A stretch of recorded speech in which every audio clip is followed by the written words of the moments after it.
Hi, welcome to another episode of Quick Wits, brief lessons designed to help you be able to write no matter how old you are.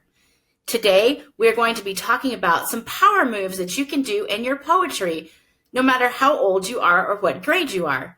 We're going to be talking about the poem, Orchids Are Sprouting from the Floorboards. I'm Dr. Catherine Peterson, or as my students like to call me, Dr. Cat. Let's get started. So some of my students sometimes say that they don't know how to write a poem and they're like, I can't write a poem. I don't know how to write. And I always think that's really sad because anybody can write a poem, really, truly, anybody. And not a haiku, although haikus are awesome, but you can have more moves than just a haiku. So we're going to talk today about some other moves in poetry you can do. And these first two, the two that I'm going to talk about today, are repetition and the turn. So repetition, you might think, well, what is repetition? Well, it's one or more words said over and over again, over and over and over and over, for emphasis or for another reason to enhance the meaning of the poem. And they're not just random words said over and over. It's usually for emphasis. And then there's also the turn. Now you might think, what is the turn? The turn, it sounds really dramatic. What is that? Well, the turn is a line or a moment in the poem that makes us see something really differently, and it might even change the entire meaning of the poem. If you're not sure what that means, that's okay. Stay with me because we're going to break it down.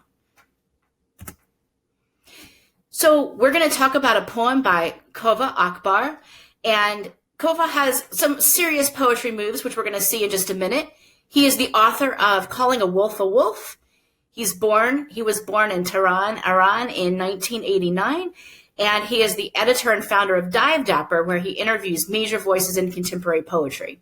He is also a professor at Purdue University and Randolph College, so he's done some amazing stuff. Now here is KAVEH AKBAR'S poem, Orchids Are Sprouting from the Floorboards. Orchids are sprouting from the floorboards. Orchids are gushing from the faucets. The cat mews orchids from his mouth. His whiskers are also orchids. The grass is sprouting orchids. It is becoming mostly orchids. The trees are filled with orchids. The tire swing is twirling with orchids. The sunlight on the wet cement is a white orchid. The car tires leave a trail of orchids. A bouquet of orchids lifts from its tailpipe. Teenagers are texting each other pictures of orchids on their phones, which are also orchids. Old men in orchid penny loafers furiously trade orchids.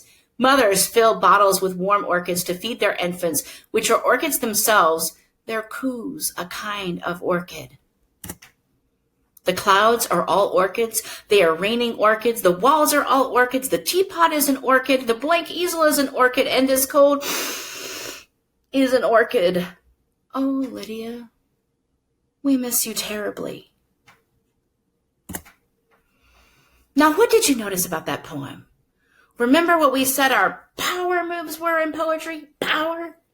Do you remember? Let me give you a hint. What one word did you hear over and over and over and over and over and over and over? You're not sure? Let me give you another hint. Orchids, that's right. You heard that word over and over. And what is hearing and seeing a word over and over in poetry called? Repetition. Now, why repeat the word orchid? Well, as we said before, poets don't just repeat things randomly. In poetry, repetition is used to call attention to something or to make a particular point. Here, repetition makes the point of the poem that the speaker just keeps on thinking about orchids because the speaker is really trying to avoid thinking about the thing that is sad, which is what? It's missing Lydia, right? And thinking about Lydia until the speaker sees orchids everywhere. Now, what other power move does Akbar use? Remember when we were talking about the turn? The turn. That moment or line in a poem when we suddenly see something differently, maybe even the whole poem? Well, where is the turn in this poem? Let me give you another hint. Let's return to the last few lines of the poem again. The clouds are all orchids. They are raining orchids. The walls are all orchids. The teapot is an orchid. The blank easel is an orchid. And this cold is an orchid. Oh, Lydia, we miss you terribly. Oh, Lydia, we miss you terribly. That's the turn. Wait, who is Lydia? Who is Lydia? Who? What do you think? Who do you think Lydia is? Maybe Lydia is a friend of the speaker of the poem.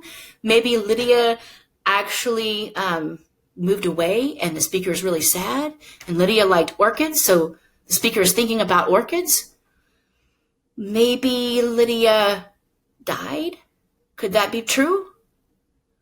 Well, you're not really sure, but either way, now we have to think about everything else we've read, all that repetition differently, right? We have to think about, oh my gosh, like, we have to read orchids completely differently now because we don't know. We don't know what, maybe orchids actually is something that Lydia liked, right? But the speaker obviously got kind of obsessed with orchids to avoid thinking about Lydia. Now, I'm going to give you a writing prompt poetry power challenge. Your mission, should you choose to accept it, is to write a poem that uses one or both of the power moves we've talked about. Now, what are those moves again? Repetition and the turn. Now, how do we use those two when you're writing your own poem? Well, you can do it in so many different ways. Remember, in creative writing, there's no right or wrong. It's just, you just have to be creative. It's not teaching to the test, right? So you might want to think about something that you can't stop thinking about, like maybe that test you're afraid of, like maybe you had a math test and you're afraid of failing it. And maybe you think about the math test, but instead of like thinking directly about the math test, you're thinking about like a calculator. So you're seeing calculators everywhere, as opposed to trying to, really think about that math test.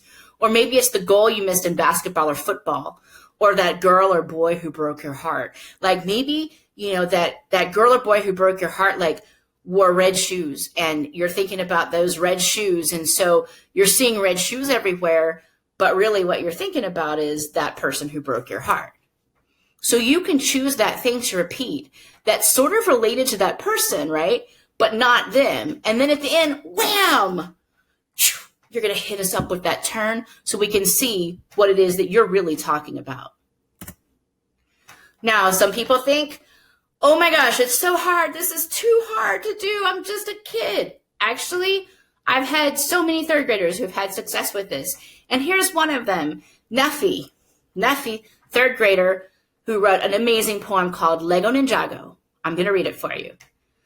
Legos, they're popping up everywhere. Everyone is turning into Legos, from Lego Ninjago robbers to Lego Ninjago teachers to Lego Ninjago supervillains.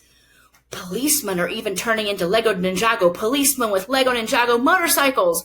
Cars are turning into Lego Ninjago cars and Lego Ninjago buses, and Lego Ninjago Legos are alive and growing. And even buildings are turning into Lego Ninjago buildings. Why, oh why did I even mix my Lego Ninjago magic potion with water and pour it into the ocean? Why? Wasn't that awesome? That was Neffy's poem. Third grade, Neffy. You can do this. All right. Now that you've seen a student example, now that you've seen the writing prompts, orchids are sprouting from the floorboards, and now that we've talked about repetition and the turn, I want you to go for it. You can do this, and we would love to see your writing. Now, have a great day, have happy writing, and you can check out more Quick Wits videos on social media at Facebook at Writers in the Schools, Twitter at Wits Houston, and the website is witshouston.org. All right, ready, set, write.